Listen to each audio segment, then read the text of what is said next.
नमस्कार दोस्तों, स्वागत है आपका फ्यूचर गोल्स में। पिछली क्लास में हमने चर्चा की थी दक्षिण भारत के पहाड़ों के बारे में। आज हम पढ़ेंगे पठार के बारे में, प्रायद्वीपीय पठार के बारे में। पठार हैं क्या, जान लेते हैं। पठार पृथ्वी पर वह उठा हुआ भाग जो ऊपर की तरफ समतल होता है, पठार कहलाता है।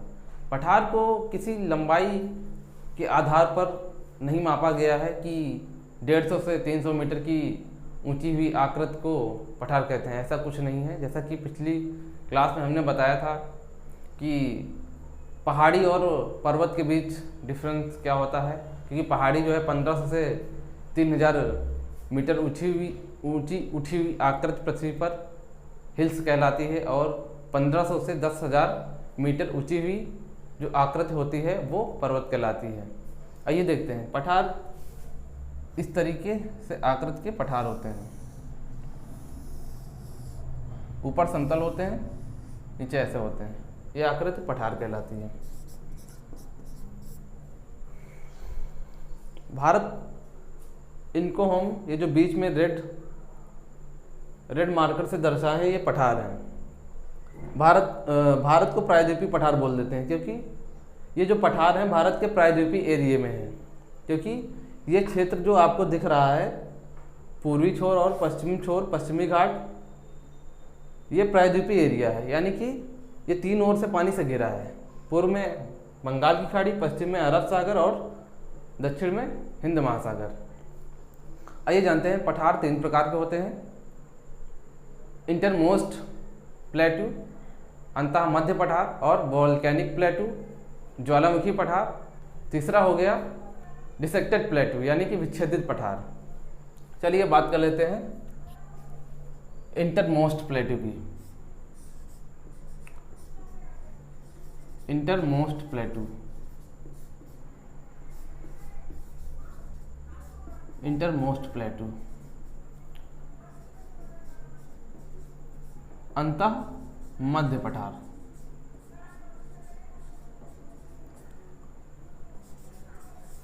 ये क्या होते हैं?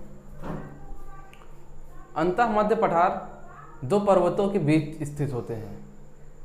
यह प्लेट टेक्टोनिक से बने होते हैं, यानी कि प्लेट विवर्तनिकी से बनते हैं, यानी कि चट्टानों के टकराने से बनते हैं।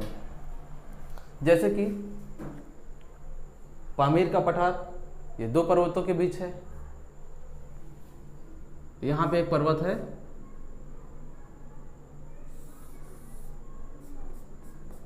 टाइशान पर्वत है। पामीर का पठार कुनलुन पर्वत चाइना में, और ये टाइशान पर्वत, इनके बीच स्थित है पामीर का पठार। एक एग्जाम्पल हो गया किसका? अंतः मध्य पठार का। यानी कि जो दो पर्वतों के बीच स्थित हो वो क्या कहलाता है? अंतः मध्य पठार। और ये हो गया टाइबेट, यानी कि तिब्बत का पठार। तिब्बत का पठार ये भी दो पर्वतों के बीच है।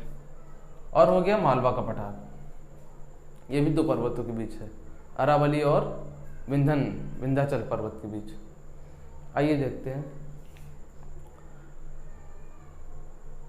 अब हम बात करेंगे दूसरे पठार की, वोल्केनिक पठार, यानी कि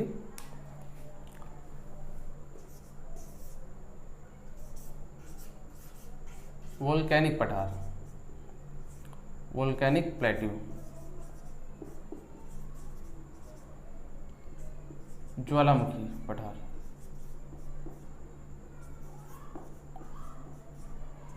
ज्वालामुखी पठार क्या होते हैं? जैसा कि नाम से ही पता चल रहा है, जो ज्वालामुखी से उत्पन्न हुए हों, जिनमें वोल्केनिज्म हुआ हो। आइए देखते हैं। जैसे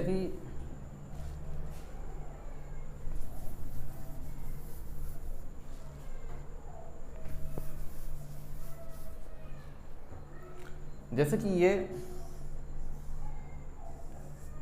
इसमें ज्वालामुखी उद्गार हुआ और ऐसी आकृति धारण कर ली।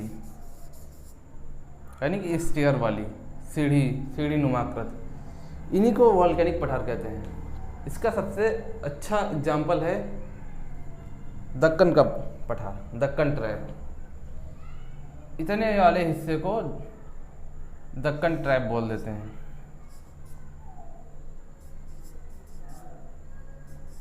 दक्कन ट्रैप यानी कि सीढ़ी नुमा आकृत जो बनती है, ज्वालामुखी का जो ये लावा निकलता है, ऐसी आकृत, इसी को इसका एग्जाम्पल है दक्कन ट्रैप। और यहाँ पर बेसाल्ट चट्टानें पाई जाती हैं, यानी कि वोल्केनिक माउंटेन में वोल्केनिक जो पठार है, प्लेटू है, उनमें क्या पाया जाता है? बेसाल्ट चट्टान पाई जाती है। बेसाल्ट ये क्या होती है? बेसाल्ट चट्टानें वो होती हैं जो ज्वालामुखी का उद्गार होता है, जो लावा निकलता है, और ऊपरी परत, यानी कि ऊपरी परत जो लावा की होती है, वही बेसाल्ट चट्टान होती है, लावा से बनी होती है। इसका एग्जाम्पल जान लिया, दक्कन ट्रैप। और तीसरे नंबर की बात करेंगे, डिसेक्टेड प्लेटू। डिसेक्टेड प्लेटू यानी कि विच्छेदित पठार।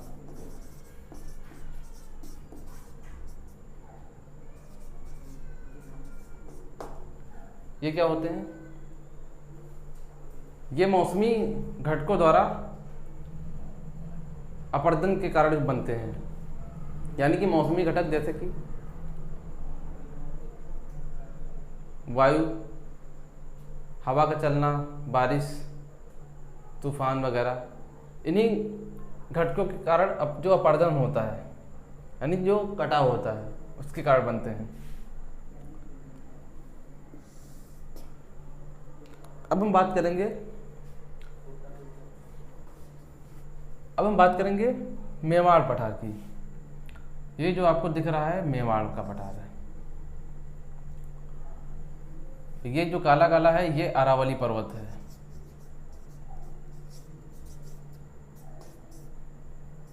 और ये विंध्याचल की पहाड़ियां इनके बीच में है। ये मेवाड़ का पठार है। मेवाड़ के पठार की इंपॉर्टेंट एक नदी है बनास नदी। बनास नदी इस पठार की मुख्य नदी है। इस पठार में काली और लाल मृदा पाई जाती है, यानी कि ब्लैक एंड रेड सॉइल पाई जाती है, काली और लाल मृदा। अब हम बात करेंगे मालवा प्लेटू की। मालवा प्लेटू का क्षेत्र जो है एमपी और राजस्थान है। मालवा प्लेटू भी एमपी और राजस्थान में फैला हुआ है। यहाँ पे एमपी है एकदम मिडिल में, और ये अरावली वाला एरिया राजस्थान है। तो मालवा जो है, मालवा कहाँ फैला है? एमपी प्लस राजस्थान में। इसको शॉर्ट में लिख दिया हमने, एमपी और राजस्थान। यहाँ पे कौन सी मिट्टी पाई जाएगी? यहाँ पे पाई जाएगी काली मिट्टी, काली मृदा। काली मृदा गन्ने के लिए अधिकतर उपजाऊ मानी गई है, गन्ने और कपास के लिए। सर काली मृदा जहाँ पाई जाएगी वहाँ पे बेसाल्ट चट्टानें भी पाई जाएंगी, और जहाँ पे बेसाल्ट चट्टानें पाई जाएंगी वहाँ काली मृदा पाई जाएगी। इसका मतलब है कि ये जो है वोल्केनिक प्लेटू है, ज्वालामुखी पठार है। और यहाँ की मुख्य नदी है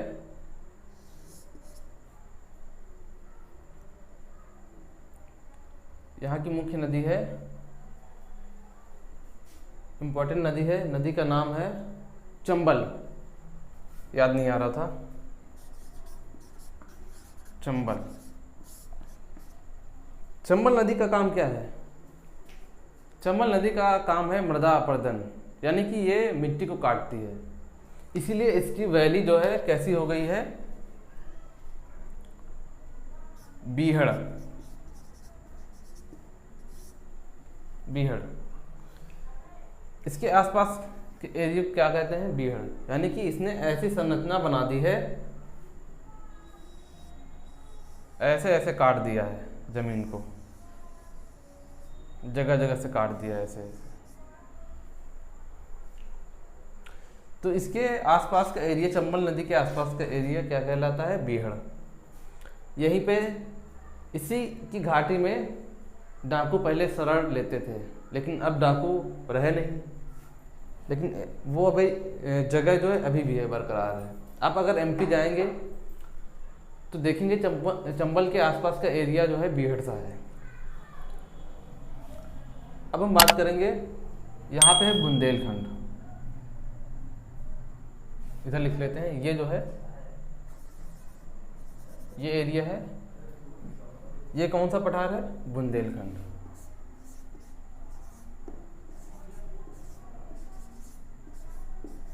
बुंदेलखंड का पठार।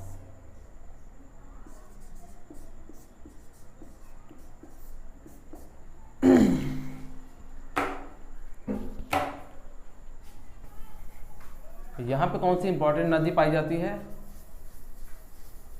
वो है बेतवा नदी। और जो बुंदेलखंड का पठार है वो कहाँ कहाँ पे इसका क्षेत्र है? बुंदेलखंड का पठार एमपी और उत्तर प्रदेश में फैला हुआ है। बुंदेलखंड का जो पठार है इसका क्षेत्र कौन कौन सा है? एमपी यानी मध्य प्रदेश और यूपी, ये दो जगह पर इसका क्षेत्र है। और यहाँ की मुख्य नदी कौन सी है? मुख्य रिवर है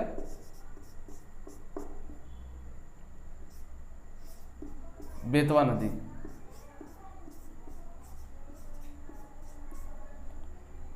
बेतवा नदी यानी कि बेतवा नदी बेसिन क्षेत्र यहाँ से निकलती है। बेतवा नदी बेसिन का ये एरिया है। बेसिन क्या होता है? बेसिन एक्चुअली नदी के जो बहाव तंत्र होता है, जहाँ पे नदी बहती है, नदी के क्षेत्र को ही नदी बेसिन कहते हैं। यहाँ पे कौन सी मिट्टी पाई जाती है? यानी कि यहाँ पे लाल मृदा पाई जाती है, लाल मृदा पाई जाती है। अब ये जो बचा, ये वाला लास्ट वाला, ये है बघेलखंड।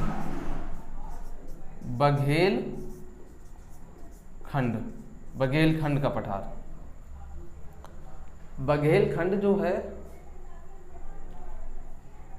वो एमपी और यूपी दोनों में है, यानी कि ये भी एमपी और यूपी में है। बघेलखंड।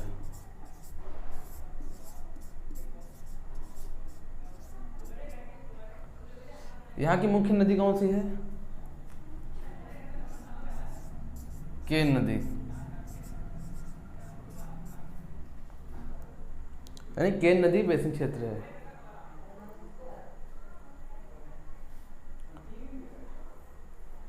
अब हम बात करेंगे दक्कन ट्रैप की,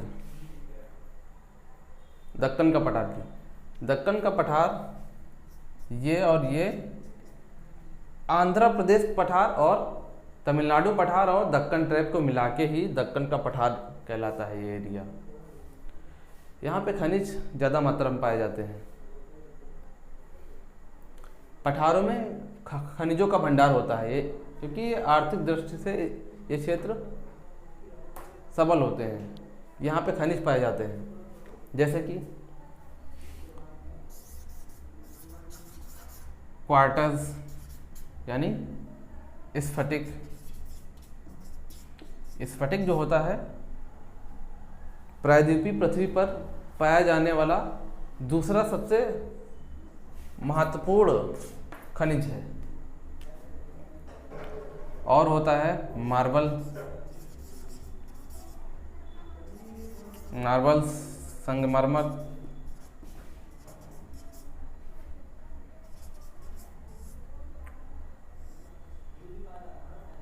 और क्या पाया जाएगा?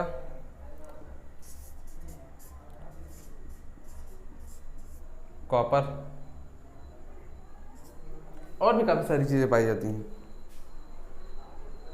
जैसे कि ये कर्नाटक का पठार कर्नाटक में है, आंध्रा का पठार आंध्र प्रदेश में है, और ये दक्कन ट्रैप यानी कि हमने बताया था सीढ़ी नुमा आकृति क्या कहलाती है? दक्कन ट्रैप।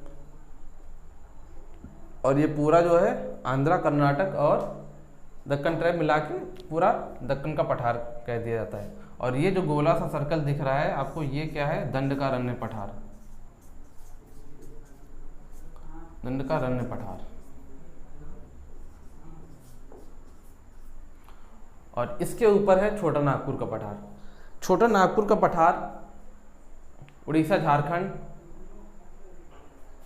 और वेस्ट बंगाल काफ़ी राज्यों में आता है, लेकिन ये मुख्यतः छोटा नागपुर का पठार मुख्यतः झारखंड में है। छोटा नागपुर पठार जो है 80% एरिया झारखंड में है। आइए देखते हैं, यहाँ पर सभी चट्टानें पाई जाती हैं, तो इसीलिए ये यहाँ पे ज़्यादा खनिज पाए जाते हैं। छोटा नागपुर पठार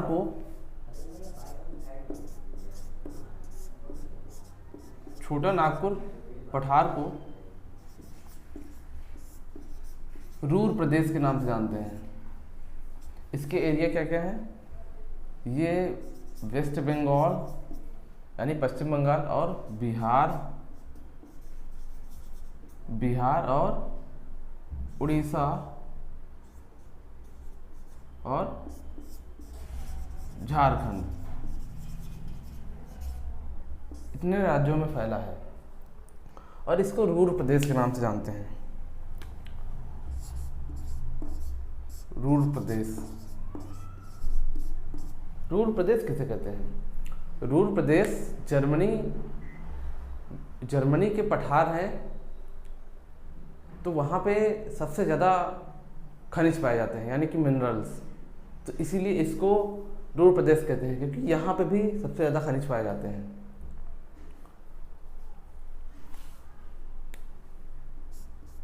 इनमें क्या पाया जाता है? लौह अयस्क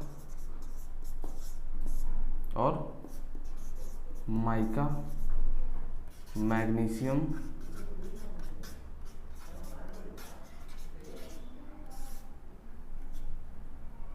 आदि।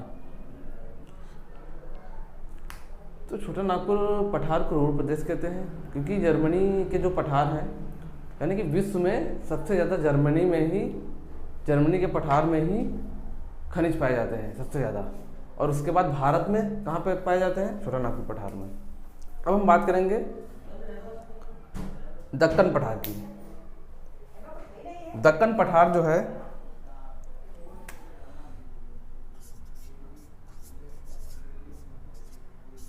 दक्कन का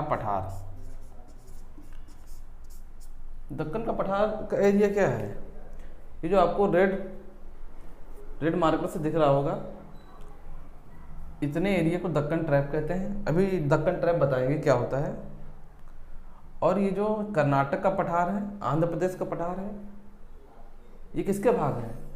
ये हैं दक्कन के पठार के ही भाग, यानी कि इन तीनों को ही दक्कन का पठार कहते हैं। इन तीनों को मिला के दक्कन का पठार कहते हैं, यानी कि आंध्र प्रदेश प्लस कर्नाटका और प्लस दक्कन ट्रैप।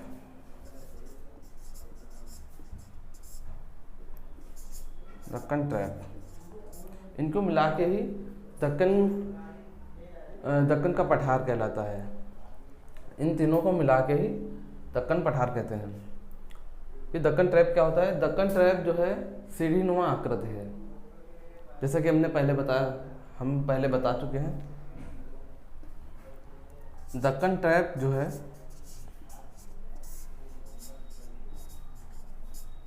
कौन कौन से राज्यों में आता है? ये एरिया, ये क्षेत्र दक्कन ट्रैप का कौन कौन से राज्यों में आता है? ये आता है मध्य प्रदेश एमपी में, और महाराष्ट्र एमएच, और कर्नाटक केआरटी, और कहाँ? छत्तीसगढ़। इन राज्यों में दक्कन ट्रैप का क्षेत्र है। दक्कन ट्रैप जो है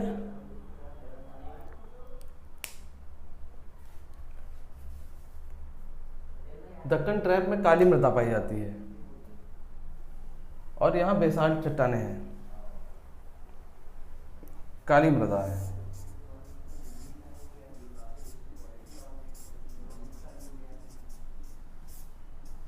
और कौन सी चट्टान है? बेसाल्ट। बेसाल्ट चट्टान आपको बता ही चुके हैं कि बेसाल्ट चट्टान क्या होती है। ज्वालामुखी से जो उत्पन्न पठार हैं उनकी बाहरी परत लावा की होगी, ज्वालामुखी की होगी, तो उसी को बेसाल्ट चट्टान कहते हैं। अब बात करेंगे कर्नाटक का पठार की। कर्नाटक का जो पठार है यह एक ऊंचा स्थान है और यहाँ पे लौह अयस्क ज़्यादा उत्पादन होता है यहाँ से।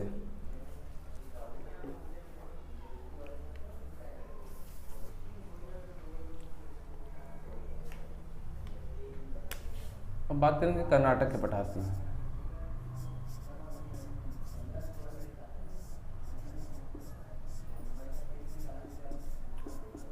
कर्नाटक का पठार ऊंचा है और इसी कारण इसको मलनाद कहते हैं। ऊंचे स्थान को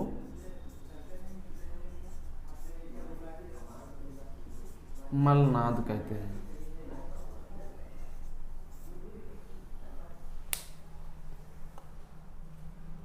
और यहाँ पे सबसे ज़्यादा लौह अयस्क का खनन होता है। अब बात करेंगे आंध्र प्रदेश पठार की। आंध्र प्रदेश पठार जो है दक्कन पठार का ही हिस्सा है और कर्नाटक का जो पठार है इसमें ही बाबा बुदन की पहाड़ी आती हैं।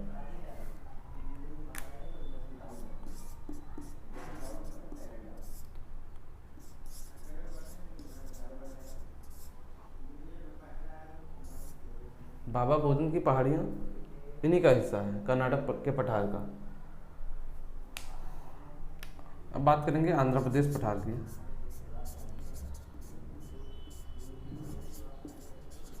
आंध्र प्रदेश पठार जो है वो दक्कन पठार का ही हिस्सा है और आंध्र प्रदेश पठार की मिट्टी बहुत ही उपजाऊ है।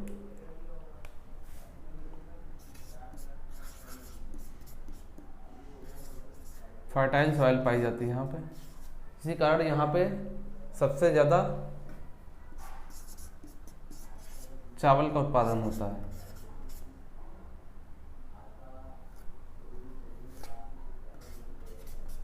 चावल का उत्पादन होता है।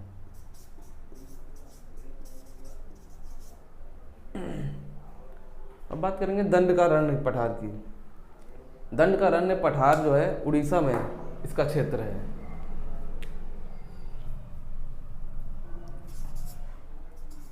उड़ीसा में यह आर्थिक दृष्टि से बहुत ही पिछड़ा हुआ है, लेकिन यहाँ पे खनिजों के बहुत अत्यधिक भंडार हैं, लेकिन इनका जो है अभी दोहन नहीं हो पाया है पूरी तरीके से। यानी कि यहाँ पे अभी खनन पूरी तरीके से दंडकारण्य पठार में अभी नहीं हो पाया है।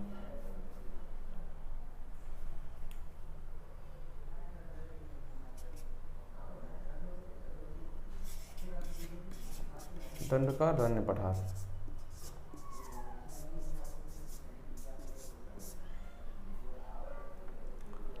और यहाँ पे मेघालय है नॉर्थ ईस्ट में। यहाँ पे 3 पहाड़ियाँ हैं, गारो, खासी, जयंतिया, और पर शिलांग का पठार है, शिलांग का पठार। यहाँ पे सबसे ज़्यादा वर्षा होती है। यहाँ पे एक जगह है मौसिनराम। इस मौसिनराम में पूरे विश्व में सबसे ज़्यादा वर्षा कहाँ होती है? यहीं पे मेघालय में। वो कारण ये है कि बंगाल की खाड़ी से जो मानसून उठता है, वो ये जो 3 पहाड़ियाँ दिख रही हैं, यहाँ से उठा मानसून अगर यहाँ टकराया तो फिर इस पहाड़ी से टकरा गया, फिर इस पहाड़ी से टकराने के बाद फिर इस पहाड़ी से टकरा गया, यानी कि यहाँ से मानसून जो है लौट नहीं पाता है। इस कारण यहाँ पे वर्षा जो है अत्यधिक होती है, क्योंकि 3 पहाड़ियाँ हैं। यहाँ से उठा, सामने वाले से टकराया, फिर इधर टकराया और फिर इधर टकरा के फिर सामने वाले से टकराया, यानी कि लौट नहीं पाता है।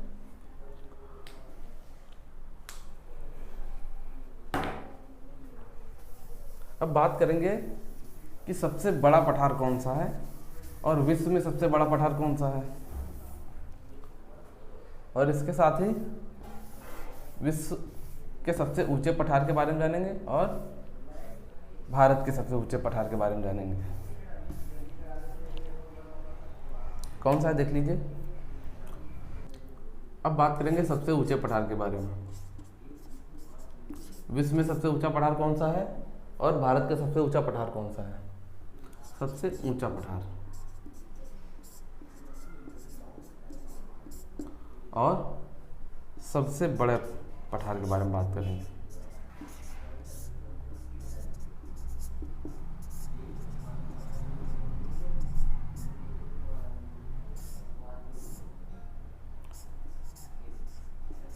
इंडिया में कौन है और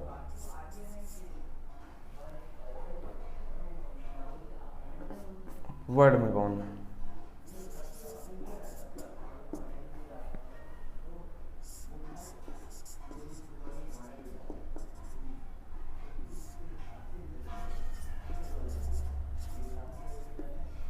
सबसे ऊंचा पठार वर्ल्ड में कौन सा है? वर्ल्ड में है तिब्बत का पठार। तिब्बत का पठार सबसे ऊंचा पठार है विश्व में पूरे।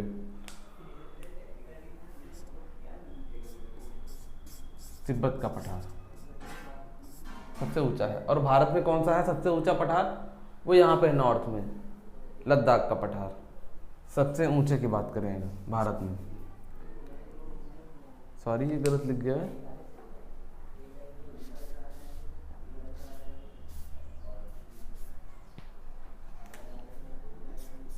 विश्व का सबसे ऊंचा पठार तिब्बत का है और भारत का लद्दाख है। और सबसे बड़ा पठार कौन सा है? सबसे बड़ा पठार है पामेर का पठार। वो भारत के नॉर्थ में है। यहाँ पे जो सर्कल दिख रहा होगा पामेर का पठार। ये कौन कौन से पर्वतों के बीच है? ये कुनलुन पर्वत और टाइसांग एन है। ये पर्वत सीधा गया है ऐसे, लेकिन ऊपर दिखेगा नहीं तो इसलिए हमने इधर बना दिया है। यानी कि विश्व का सबसे बड़ा पठार पामेर का पठार है। इसको ही विश्व की छत कहते हैं।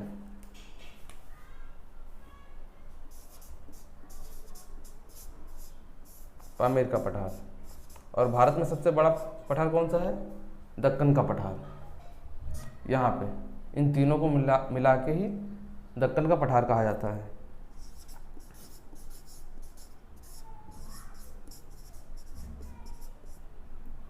दोस्तों अगर वीडियो पसंद आया हो तो वीडियो को लाइक कीजिए और चैनल को सब्सक्राइब कीजिए।